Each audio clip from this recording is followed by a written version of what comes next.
Há uma verdade dura e inegociável. O maior inimigo da fé cristã, hoje, não é a perseguição do mundo, não é a frieza das nações, não é sequer a indiferença de muitos púlpitos. O maior ídolo da igreja moderna é o próprio eu. O coração humano, desde a queda, ergueu tronos para si mesmo, e em nossos dias esse trono se levantou até dentro dos templos. George Whitefield, o grande pregador do século XVIII, dizia com lágrimas: o maior pecado é colocar qualquer coisa, inclusive nós mesmos, acima de Cristo. Pense comigo. Quantos hinos cantados não exaltam mais os sentimentos humanos do que a majestade divina? Quantas mensagens não começam com promessas de autoajuda e terminam sem sequer mencionar a cruz? É como se o culto tivesse mudado de direção. Antes, toda a adoração apontava para o Cordeiro de Deus que tira o pecado do mundo. Hoje, muitas vezes, a adoração aponta para o conforto do adorador. E é por isso que precisamos de um despertar. Whitefield, em uma de suas pregações ao ar livre diante de multidões, clamava: vocês nasceram para Deus, mas estão vivendo para si mesmos. Vocês foram criados para a eternidade, mas estão escravizados pelo presente. Essa advertência ecoa ainda mais forte agora, quando a cultura da autoexaltação se infiltrou na igreja. O evangelho se torna espetáculo e o altar vira palco. A Escritura declara em Jeremias, capítulo 17: enganoso é o coração mais do que todas as coisas e perverso. Quem o conhecerá? Aqui está o perigo. O coração humano não é apenas fraco, é enganador. E quando o colocamos como centro, erguemos um ídolo mais perigoso do que qualquer estátua pagã. Pois esse ídolo não está fora de nós, mas dentro de nós. George Whitefield não tinha medo de confrontar. Ele dizia: se vocês buscam aplausos, não estão buscando a Cristo. Se buscam conforto, não estão buscando a cruz. Só quem morre para si mesmo encontra vida em Jesus. O maior chamado do Evangelho é negar-se a si mesmo, tomar a cruz e seguir o Salvador. Mas quantos hoje ouvem isso e realmente obedecem? Este é o ponto de partida da nossa reflexão. Precisamos expor o ídolo oculto, o trono do eu, que usurpou o lugar de Cristo em tantos corações. Sem derrubar esse ídolo, não há verdadeiro novo nascimento, não há santidade, não há céu. Vivemos em uma época em que o espelho se tornou mais reverenciado do que o altar. A igreja moderna, em muitas partes do mundo, não enfrenta a mesma perseguição sangrenta dos primeiros séculos, mas enfrenta um inimigo silencioso e corrosivo: a idolatria do eu. Esse fenômeno não nasceu ontem, mas ganhou força com o avanço de uma cultura centrada no indivíduo, na busca incessante pela autoestima, pelo sucesso pessoal e pela satisfação imediata. Quando observamos os púlpitos de hoje, percebemos uma mudança sutil, mas devastadora. O evangelho que antes chamava pecadores ao arrependimento, agora é, muitas vezes, adaptado para agradar ouvintes. George Whitefield, em seus sermões inflamados, sempre lembrava: se o evangelho que você ouve nunca corta o seu orgulho, ele não é o evangelho de Cristo. Essa advertência é urgente em nosso tempo, pois o orgulho se disfarça de espiritualidade. Na época de Whitefield, o cenário não era muito diferente em essência. A Inglaterra e as colônias americanas do século XVIII estavam repletas de formalismo religioso, igrejas cheias, corações vazios, pessoas que participavam de rituais sem experimentar o poder transformador do novo nascimento. Whitefield denunciava isso com veemência. Muitos vão à igreja apenas para ouvir belas palavras, mas nunca se encontram com o Deus vivo. Hoje, podemos repetir a mesma acusação. O problema atual é que a idolatria do eu foi legitimada até mesmo como virtude. Pregações que prometem prosperidade sem arrependimento são recebidas como se fossem alimento espiritual. Cânticos que exaltam sentimentos humanos ocupam o lugar da adoração centrada em Cristo. Até mesmo a oração, que deveria ser o respirar da alma em dependência de Deus, se torna uma lista de exigências pessoais. A cultura digital intensificou essa tendência. As redes sociais alimentam o desejo de reconhecimento, e muitos cristãos não conseguem separar a vida devocional da autopromoção. O perigo é claro. Quando a fé se mistura com a busca por likes e aplausos, Cristo deixa de ser o centro. Whitefield dizia: "Eu não vim ao mundo para agradar a homens, mas para agradar a Deus. Se isso me fizer inimigo de todos, ainda assim será suficiente ter a aprovação do céu." Esse contexto revela um contraste marcante entre o cristianismo bíblico e o cristianismo cultural. O primeiro chama ao arrependimento, à santidade e à obediência radical. O segundo busca conforto, aceitação e relevância diante do mundo. Mas Jesus já advertia em Mateus capítulo 16: "Se alguém quiser vir após mim, negue-se a si mesmo, tome a sua cruz e siga-me."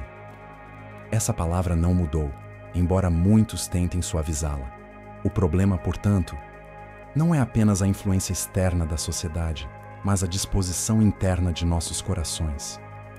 A idolatria do eu infiltra-se em nossas orações, em nossas decisões e até em nossa maneira de servir.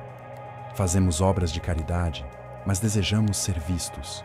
Cantamos louvores, mas pensamos em nossa própria emoção. Pregamos sermões, mas queremos elogios mais do que almas transformadas. Se olharmos para a história, veremos que todo o avivamento verdadeiro começou quando o povo de Deus reconheceu sua falência e voltou-se para Cristo. Whitefield, pregando em campos abertos diante de milhares, chorava pela condição da igreja. "Vocês têm religião suficiente para serem respeitados, mas não têm o novo nascimento que leva ao céu." Essa frase ecoa como diagnóstico para os nossos dias. Temos igrejas sofisticadas, tecnologia avançada, estratégias de marketing, mas carecemos da presença transformadora de Deus. Outro aspecto grave é a substituição da santidade pela conveniência. Muitos acreditam que seguir a Cristo é apenas frequentar cultos ou participar de atividades religiosas. Mas Whitefield lembrava: não basta ser quase cristão, é preciso ser nova criatura. Essa diferença é crucial. O problema da igreja moderna não é a falta de atividades, mas a falta de transformação real. E quais são os frutos dessa idolatria? Cristãos que vivem mais preocupados com sua imagem do que com seu caráter. Comunidades que competem entre si por status, em vez de se unirem em oração. Uma espiritualidade superficial, incapaz de enfrentar as tentações e sofrimentos do mundo real. Esse cenário exige que façamos uma pergunta honesta. Será que não estamos repetindo os mesmos erros que Israel cometeu no passado? Eles adoravam a Deus no templo, mas mantinham altares para Baal em suas casas. Hoje, levantamos as mãos no culto, mas erguemos altares para o nosso eu em nossas escolhas diárias. E o Senhor, por meio de Isaías, declarou: "Este povo se aproxima de mim com a boca e me honra com os lábios, mas o seu coração está longe de mim." O contexto atual, portanto, é de urgência espiritual. A idolatria do eu não é apenas um detalhe teológico, mas uma questão de vida ou morte espiritual. Whitefield não suavizaria suas palavras se estivesse entre nós. Ele diria, com a mesma veemência: "Vocês podem ter títulos, cargos e reputação, mas se Cristo não reina em seus corações, tudo isso é vaidade." A pergunta que fica é: como podemos, como igreja, recuperar a centralidade de Cristo em meio a uma geração apaixonada por si mesma? Se quisermos confrontar o ídolo do eu, que domina tantos corações, precisamos ir à raiz da questão, a palavra de Deus. É aqui que a luz da revelação expõe a escuridão do orgulho humano.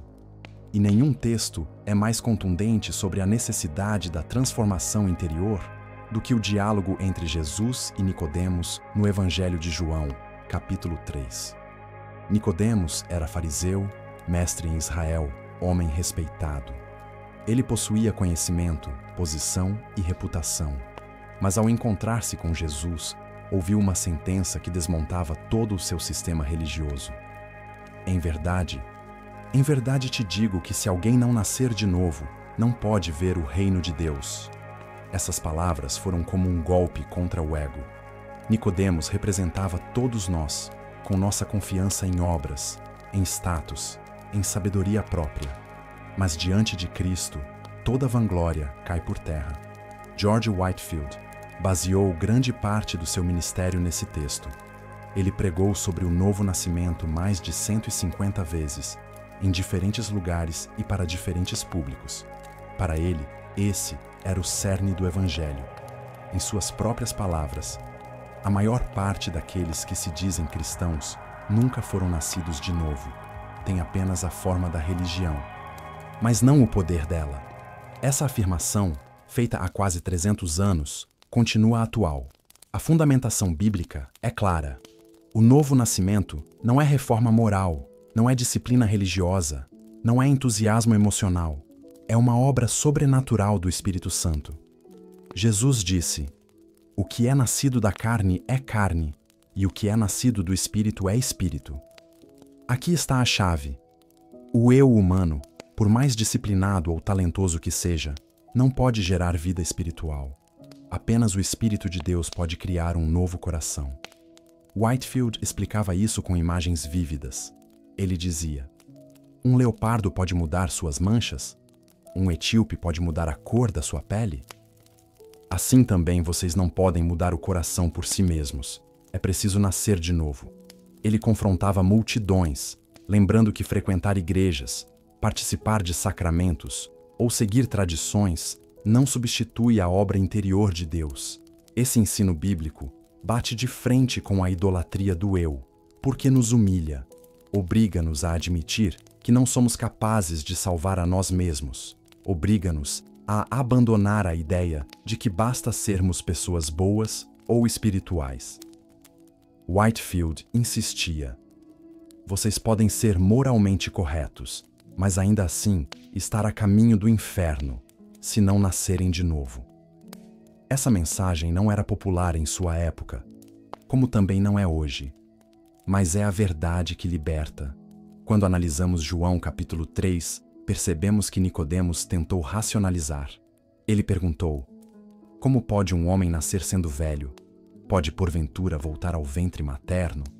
Essa pergunta revela a resistência natural do ego humano. O eu não quer ser anulado. O eu prefere caminhos complicados, mas que ainda mantenham sua autonomia. Jesus, porém, corta a raiz do orgulho e diz: o vento sopra onde quer. Assim é todo aquele que é nascido do Espírito. Em outras palavras, não somos senhores desse processo. Somos receptores da graça. Essa é a diferença entre religião e evangelho. A religião centrada no eu diz: faça isso e você viverá.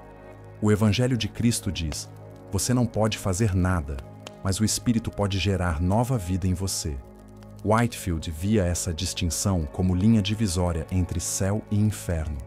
Ele pregava: milhares vão à igreja, mas poucos são o templo vivo do Espírito. A menos que o Espírito os regenere, toda a sua religião é vã. A idolatria do eu se rebela contra essa verdade. O homem moderno não gosta de ouvir que é incapaz. Preferimos mensagens que enaltecem nossa força, nosso potencial, nossa autoestima. Mas a Escritura não mascara. Todos pecaram e carecem da glória de Deus. Sem o novo nascimento, todo esforço humano é insuficiente. Whitefield ilustrava isso com uma cena dramática. Ele dizia que a alma sem Cristo é como um cadáver em um caixão. Você pode adornar o caixão com flores, pode pintar o rosto do morto, mas nada disso dá vida. Assim também é o homem sem o Espírito. Pode ter religião, pode ter boas obras, mas continua morto em delitos e pecados. Só o sopro de Deus traz vida verdadeira.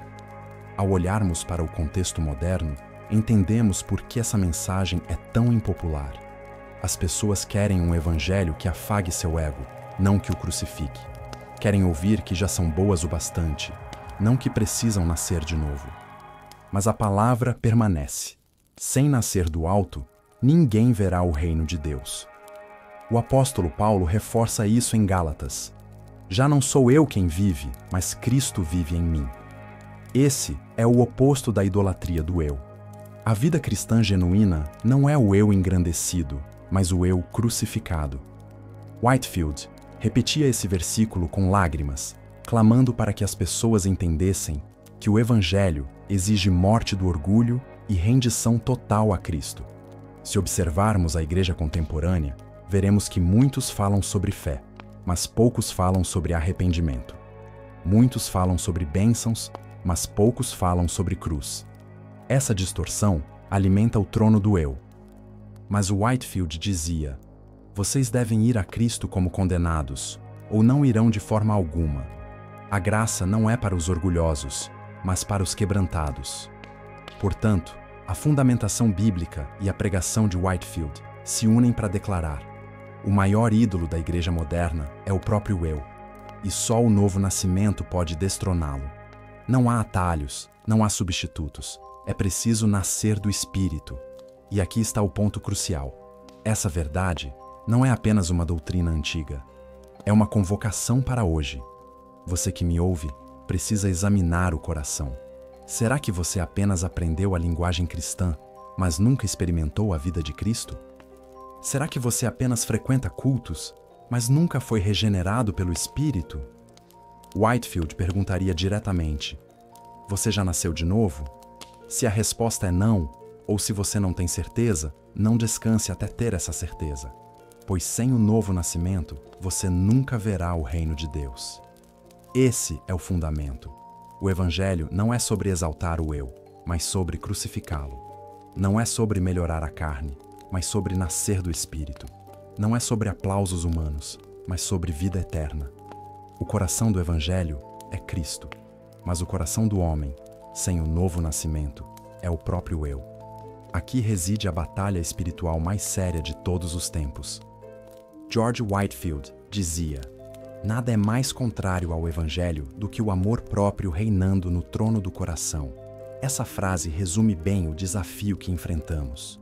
Se queremos entender o que significa realmente nascer de novo, precisamos identificar as marcas da vida transformada pelo Espírito e contrastá-las com os falsos sinais que tantos confundem com verdadeira fé. Primeiro, a pessoa regenerada experimenta uma mudança profunda de afeições. O que antes era amado, agora é odiado. O que antes era ignorado, agora é desejado. Antes, a alma encontrava prazer no pecado, no reconhecimento humano, na vanglória.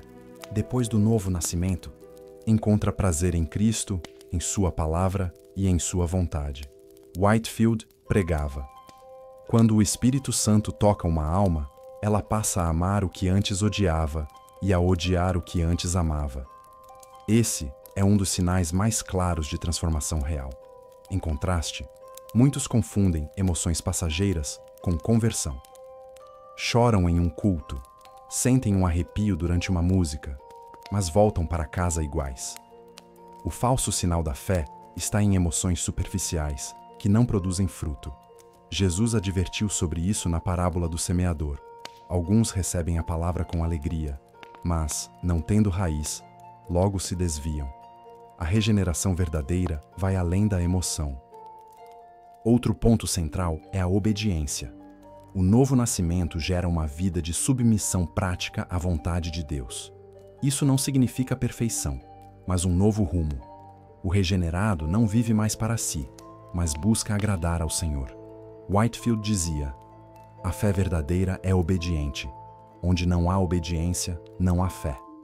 Essa é uma prova contundente contra o ídolo do eu, pois o eu quer autonomia, mas o Espírito gera obediência. No entanto, quantos se enganam pensando que obediência parcial é suficiente? Muitos seguem a Cristo até certo ponto, mas quando sua vontade entra em conflito com o Evangelho, escolhem o caminho mais fácil. Esse é outro sinal de falso novo nascimento, uma fé condicional. Mas Jesus não chamou discípulos para seguir até onde fosse conveniente. Ele disse: quem não toma a sua cruz e não me segue, não é digno de mim. Whitefield pregava isso diante de multidões hostis. Muitas vezes era ridicularizado, expulso de igrejas, atacado com pedras. Ainda assim, continuava: prefiro ser desprezado pelos homens a ser rejeitado por Cristo. Esse testemunho mostra a diferença entre o verdadeiro e o falso cristão. O falso busca aceitação, o verdadeiro busca fidelidade. Outro sinal da regeneração é o amor pelos irmãos. O apóstolo João escreve: "Sabemos que passamos da morte para a vida porque amamos os irmãos." O novo nascimento gera uma comunidade de amor sacrificial. Whitefield observava isso em seus seguidores. Ele dizia: "Quando vejo pobres ajudando pobres, quando vejo ricos se humilhando para servir, sei que o Espírito está operando." O amor cristão é evidência visível do novo coração. Em contraste, o falso cristão pode até participar de atividades religiosas, mas vive em contenda, inveja e divisão. A idolatria do eu alimenta rivalidades. Cada um quer ser maior, cada um quer reconhecimento, mas o Espírito exalta a humildade. Whitefield repetia: "Onde o Espírito de Cristo habita, há humildade. Onde o eu governa, há orgulho e divisão." Além disso, o novo nascimento se manifesta em fome espiritual. A alma regenerada não se satisfaz com pouco. Quer mais de Cristo, mais da palavra, mais da oração. Whitefield dizia que um cristão nascido de novo é como um recém-nascido clamando por leite. Assim como o bebê não pode viver sem leite, o regenerado não pode viver sem Cristo. Esse desejo contínuo é sinal de vida. Por outro lado, muitos contentam-se com uma fé superficial. Leem a Bíblia de vez em quando, oram apenas em emergências, participam de cultos sem interesse real. Esses sinais revelam que não houve novo nascimento, pois quem nasceu do Espírito tem sede da presença de Deus. Outro ponto essencial é a perseverança. O regenerado não desiste facilmente. Pode cair, mas levanta. Pode chorar, mas continua crendo. Jesus disse: "Quem perseverar até o fim será salvo." Whitefield lembrava isso com força. Um cristão verdadeiro pode tropeçar, mas não se afastará para sempre. O Espírito que o gerou o sustentará até o fim. Esse é um sinal poderoso de que a fé não é apenas humana, mas obra de Deus. Em contraste, o falso cristão mostra entusiasmo por pouco tempo, mas logo desaparece. Está presente quando tudo vai bem, mas abandona quando surgem dificuldades. Whitefield observava isso em seu tempo. Multidões vinham ouvi-lo, mas muitos voltavam à velha vida no dia seguinte. Ele dizia: "Não me impressionam as multidões, mas os poucos que perseveram até o fim." Outro aspecto vital do novo nascimento é o arrependimento contínuo. Não é apenas um evento no passado, mas um estilo de vida. O regenerado não se gloria em si mesmo, mas reconhece diariamente sua dependência da graça. Whitefield ensinava: "O arrependimento não é uma escada que se sobe uma vez, é o caminho inteiro que leva ao céu." Essa prática contínua desmonta o ídolo do eu, porque nos lembra que somos pó e precisamos sempre da misericórdia divina. Em contrapartida, o falso cristão vê arrependimento como algo opcional. Pensa que basta uma decisão do passado, sem necessidade de mudança presente. Vive na segurança ilusória de uma fé sem frutos. Mas a Bíblia é clara: produzir frutos dignos de arrependimento. Sem arrependimento real, não há vida nova. Outro fruto do novo nascimento é a humildade. O regenerado não busca glória para si, mas para Cristo. Whitefield era exemplo disso.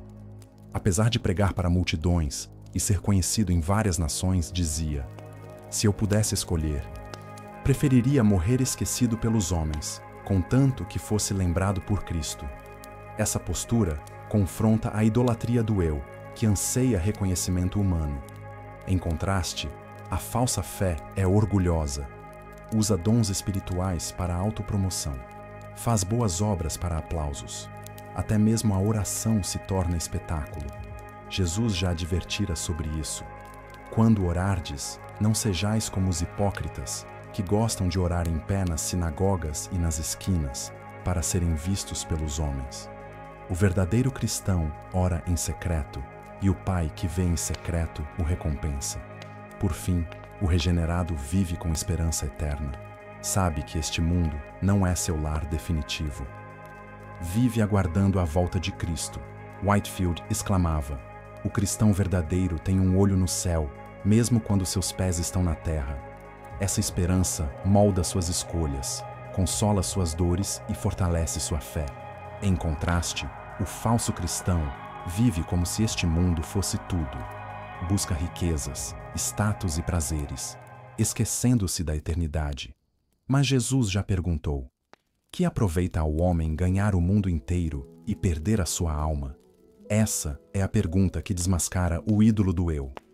Todos esses pontos centrais revelam uma batalha constante entre o eu e Cristo, entre a carne e o espírito. Whitefield via isso em cada multidão que pregava. Ele sabia que alguns seriam tocados de verdade e transformados, enquanto outros apenas se emocionariam momentaneamente. Por isso clamava: examinem-se a si mesmos, provem se estão na fé, pois muitos que hoje aplaudem o Evangelho, amanhã podem rejeitá-lo. Esse exame é urgente. O novo nascimento não é luxo opcional, mas necessidade vital. Sem ele, permanecemos mortos espiritualmente, mesmo que frequentemos igrejas e conheçamos doutrinas. Whitefield declarava: vocês podem estar perto do reino de Deus, mas se não nascerem de novo, ainda estão perdidos. Aqui concluímos a primeira metade do desenvolvimento dos pontos centrais. Se já vimos que o novo nascimento é evidenciado por mudança de afeições, obediência, amor pelos irmãos, fome espiritual, perseverança, arrependimento, humildade e esperança eterna, precisamos agora aprofundar como essas marcas se manifestam no dia a dia e como confrontam o ídolo do eu, que insiste em reinar em nossos corações. George Whitefield sempre enfatizava que a vida cristã não é apenas doutrina correta, mas poder transformador. Ele dizia: um cristão verdadeiro não é conhecido apenas pelo que crê, mas pelo que vive. Essa afirmação é essencial, porque muitos hoje possuem conhecimento bíblico, mas carecem de vida espiritual real. Um aspecto concreto dessa transformação é a mortificação do pecado.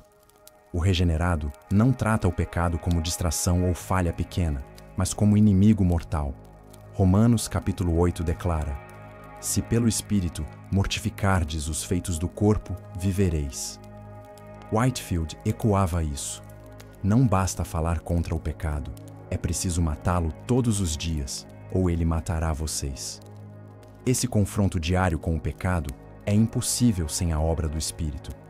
O falso cristão, porém, racionaliza o pecado. Diz: todos fazem isso. Não é tão grave. Deus entende. Esse tipo de atitude mostra que o eu ainda está no trono. O regenerado pode até cair, mas não se conforma.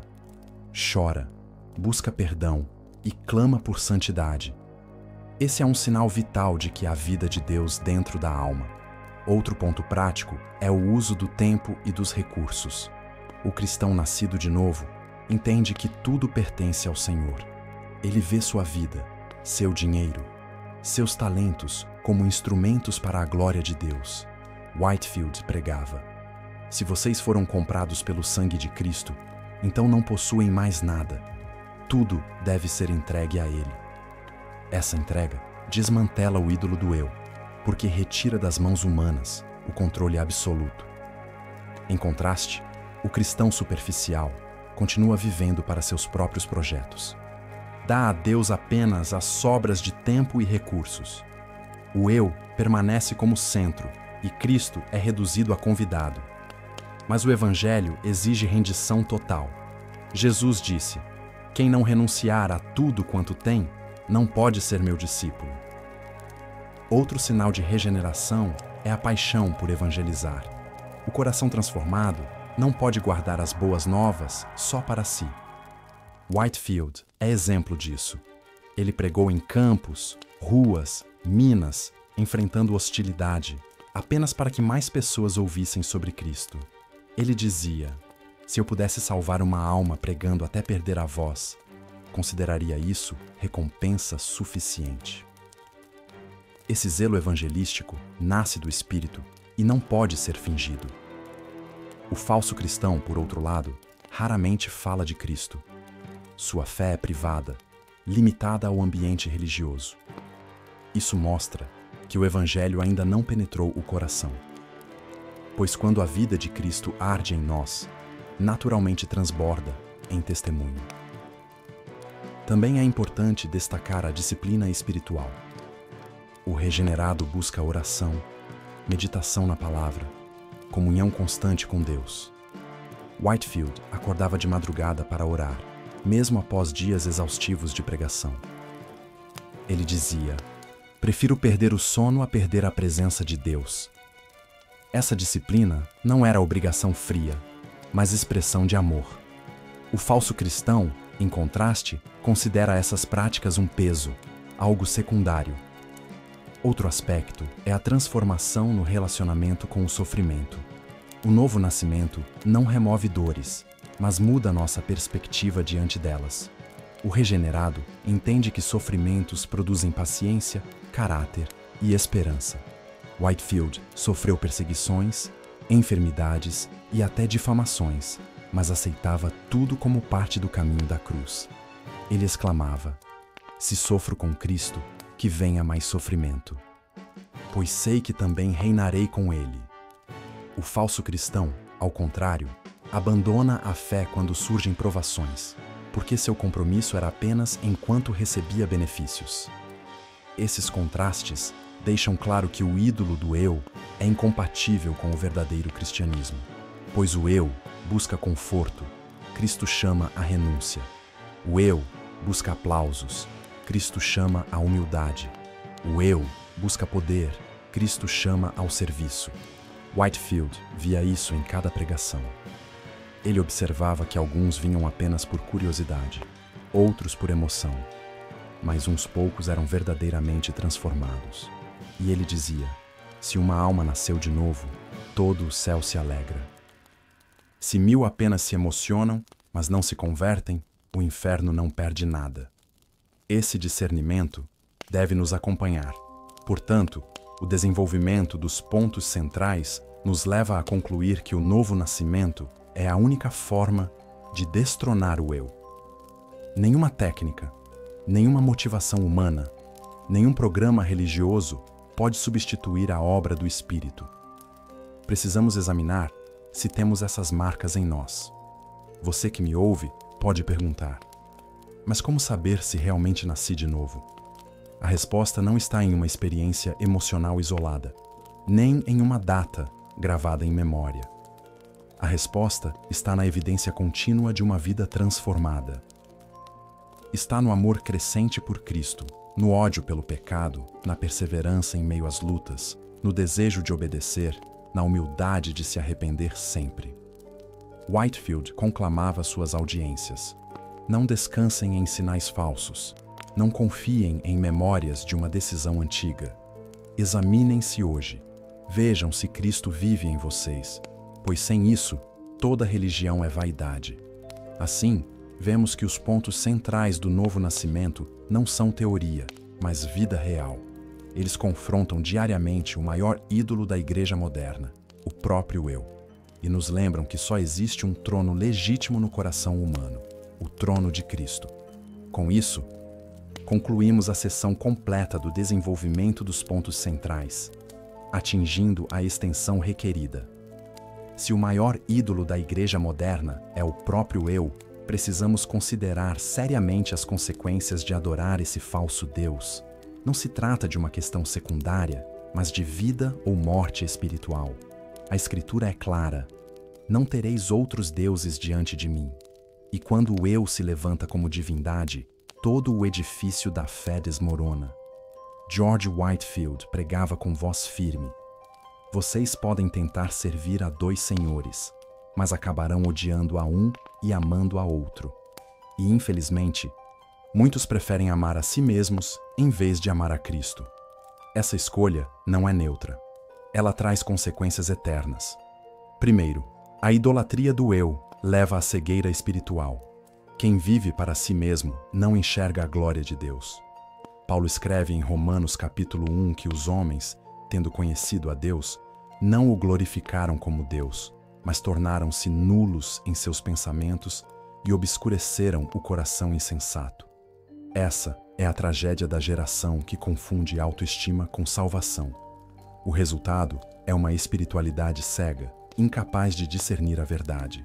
Segundo, a idolatria do eu produz esterilidade espiritual. Jesus comparou aqueles que não permanecem nele a ramos secos que são cortados e lançados ao fogo. Whitefield ecoava esse ensino. Vocês podem florescer diante dos homens, mas se não estão enraizados em Cristo, não produzirão fruto que permaneça. Essa esterilidade é visível. Vidas que giram em torno de si mesmas, incapazes de gerar amor, compaixão ou testemunho verdadeiro. Terceiro, a idolatria do eu conduz à escravidão. O eu promete liberdade, mas aprisiona.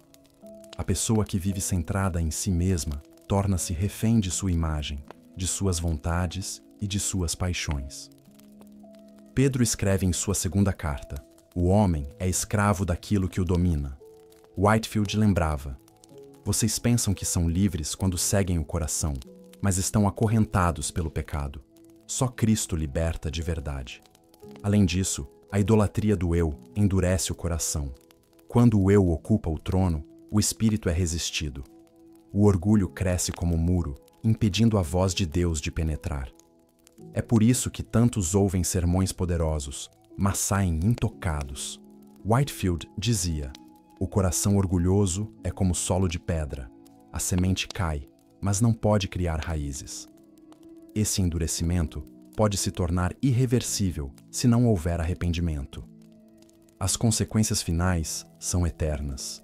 Jesus foi claro: quem quiser salvar a sua vida, perdê-la-á, mas quem perder a sua vida por amor de mim, achá-la-á.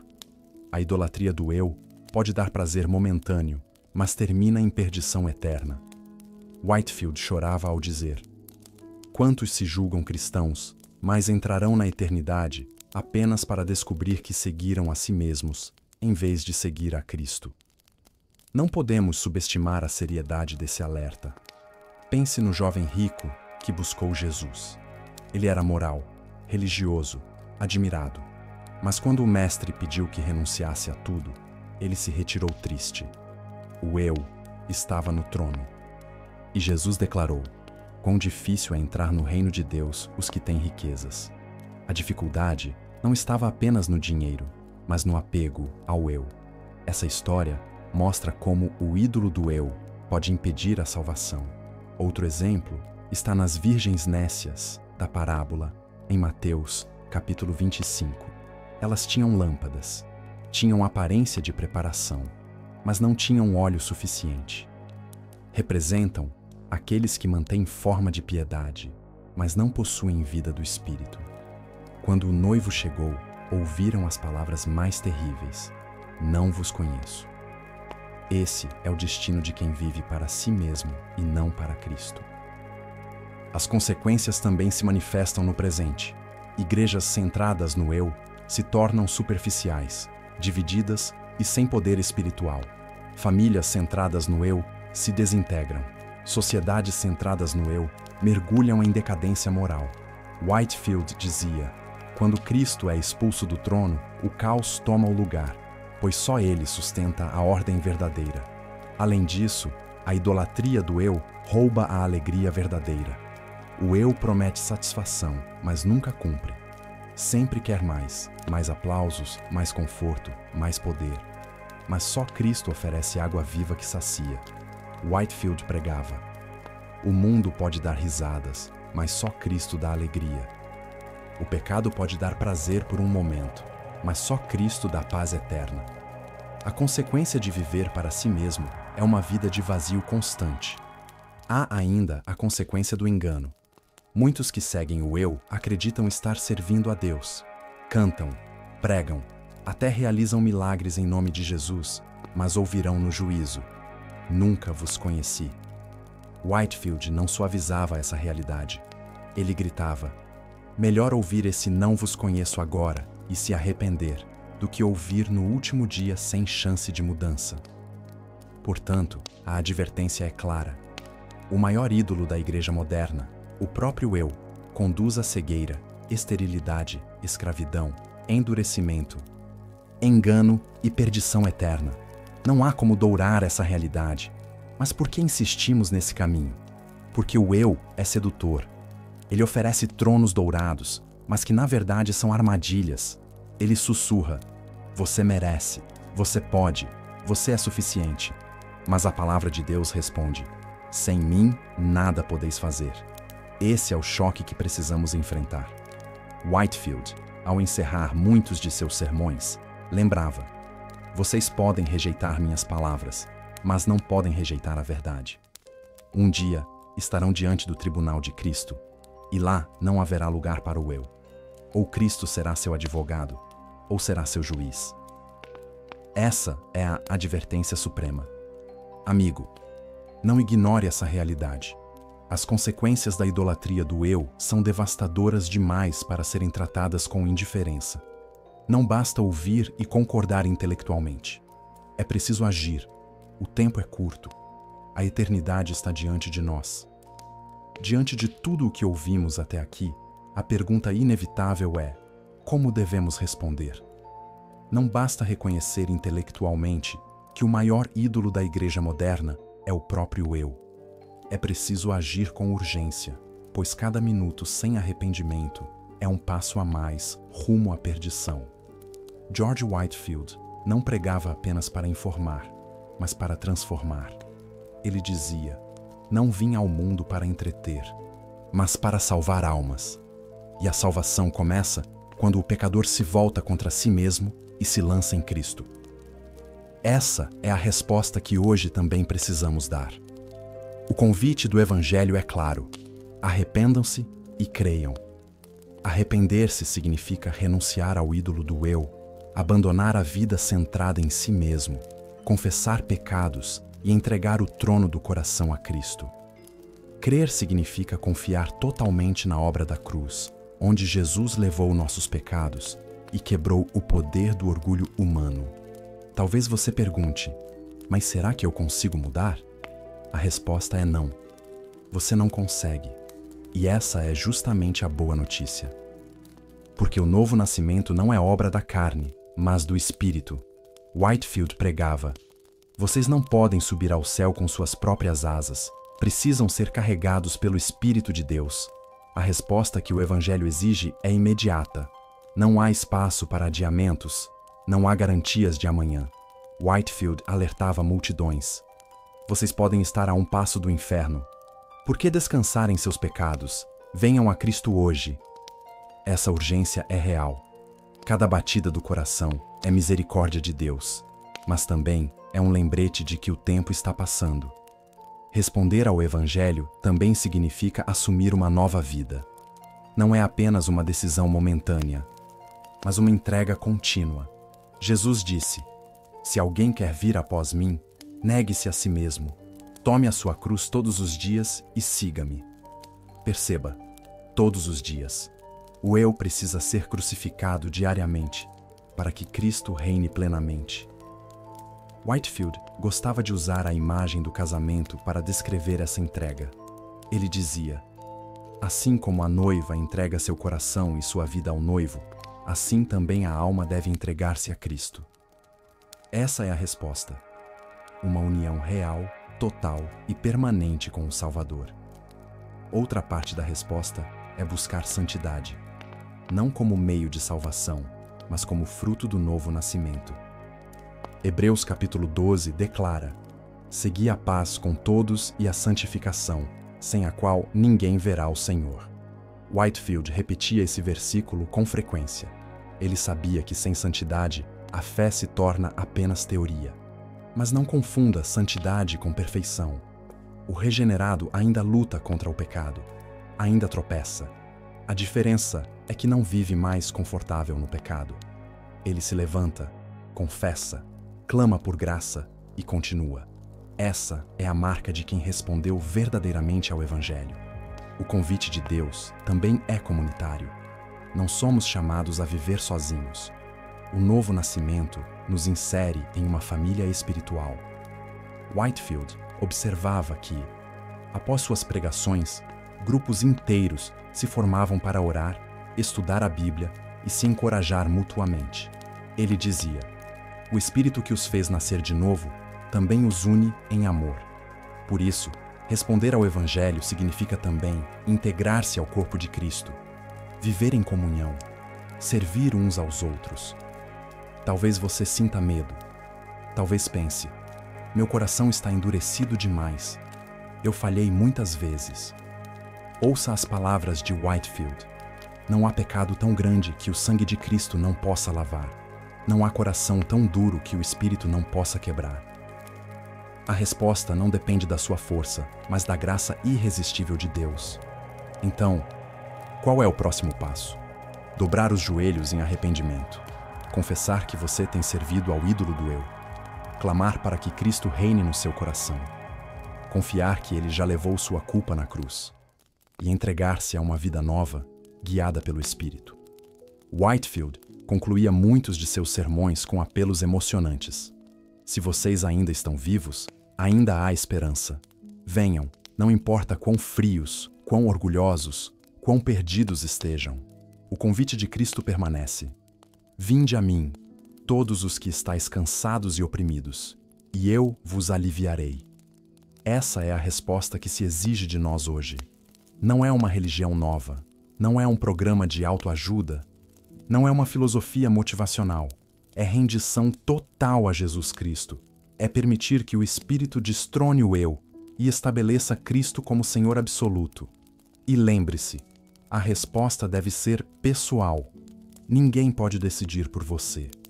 Não importa se sua família é cristã, se você cresceu em igreja, se você tem títulos ou ministério. Whitefield gritava: vocês devem nascer de novo individualmente. O céu não é herdado por tradição, mas recebido pela graça.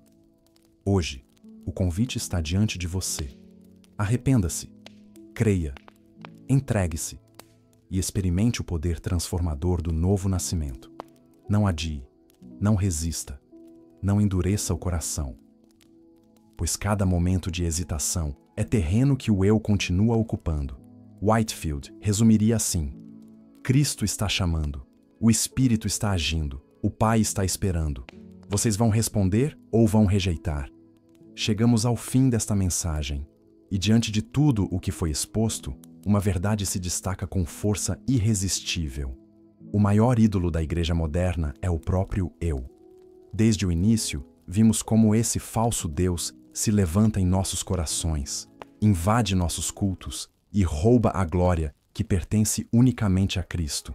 Vimos também, pela palavra e pela voz profética de George Whitefield, que não há meio termo. Ou o eu é crucificado, ou Cristo é rejeitado. O apelo de Jesus a Nicodemos continua ecoando: é necessário nascer de novo. Não se trata de opção, nem de conselho piedoso, mas de decreto divino. O novo nascimento é o único caminho para ver o reino de Deus. Qualquer religião que mantenha o eu no trono é apenas ilusão. Qualquer espiritualidade que não crucifique o orgulho é apenas auto-engano. Whitefield dizia: vocês podem vestir a máscara da religião, mas Deus vê o coração. E se o coração não foi transformado, vocês permanecem mortos em pecados. As consequências de servir ao eu foram expostas com clareza: cegueira espiritual, esterilidade, escravidão, endurecimento e, por fim, condenação eterna. Mas o convite do Evangelho é mais forte que a condenação. Cristo oferece perdão, vida e liberdade. Ele venceu o poder do eu na cruz. Ele ressuscitou para nos dar vida nova. E hoje estende a mão dizendo: vinde a mim. Meu amigo, minha amiga, não ignore este chamado. Não permita que o eu, com suas promessas vazias, continue reinando. Hoje é dia de entregar o trono do coração a Cristo. Whitefield costumava clamar: vocês podem sair daqui salvos ou perdidos, mas não sairão neutros. A decisão é inevitável. Essa mesma decisão se apresenta a você agora. E para aqueles que já nasceram de novo, o desafio é permanecer vigilantes. O eu tenta ressurgir todos os dias. Precisamos tomar a cruz diariamente. Lembrar que já não somos nós quem vivemos, mas Cristo vive em nós. Só assim, a igreja poderá ser luz em meio às trevas de uma geração centrada em si mesma. Portanto, faço este chamado final. Se você ainda não nasceu de novo, clame ao Senhor agora. Peça ao Espírito que destrua o ídolo do eu e lhe dê um coração novo. Se você já nasceu de novo, examine-se. Cristo ainda ocupa o trono ou o eu tem tentado usurpar? E eu deixo diante de você as palavras de George Whitefield. Ó Senhor, que eu jamais pregue para satisfazer os homens, mas sempre para ganhar almas para ti, e que nenhum ouvinte confie em si mesmo, mas somente no Cordeiro de Deus. Este é o momento de decisão. Entregue-se a Cristo, viva o verdadeiro Evangelho, destronize o eu, exalte o Salvador. E se esta mensagem falou ao seu coração, não aguarde só para si. Compartilhe com outros, para que mais pessoas sejam despertadas. Inscreva-se, acompanhe e reflita. Não porque um pregador pede, mas porque a glória de Cristo merece ser anunciada. O maior ídolo da igreja moderna é o próprio eu. Mas o maior triunfo do Evangelho é que Cristo reina sobre todos os ídolos. Permita que Ele reine em você, hoje e para sempre.